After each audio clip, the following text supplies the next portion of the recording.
Okay, so nang satke ko.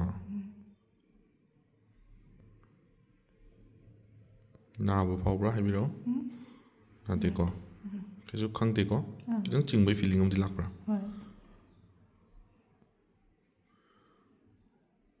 오케이.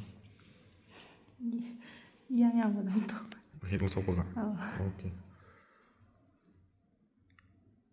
Thank you question is operation tau bose. Nabra hidak kappa operation tau matam. Okay, so na de. Hidak kappa di. Hidak kappa kita di na di kakceng cipa tu kak tau tu. Kesu pakan ingat oide ko.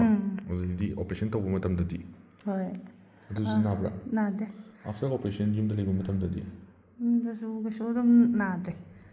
Aduga ice form numit kani thomge. 3 days thome 3 days mention tau tu. Khwai yam pom bose. Kani numit tan khwai yam pomgi. 3 days suba numit se. Sida mai je pom khale. Adudi handar ko sum. Tam na khale handar. Hojiki oina di phanyam handar ba chingbra. Ngara 3 days ka yeng na ga di ngasi ye kha. Yam di pomi ko. Pom ba huse phasabu mong do pome.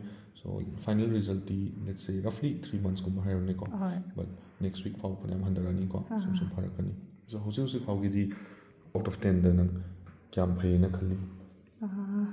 5 6 kum da na. Okay. Aduga adum phajadu manbra. Hoi. Okay. Pom se dum yeng da ngai. Nungai ya. Okay, 6 or 10 or 10. Jadi pom ba loi han tharaga. Kon na ka ni ko. Okay.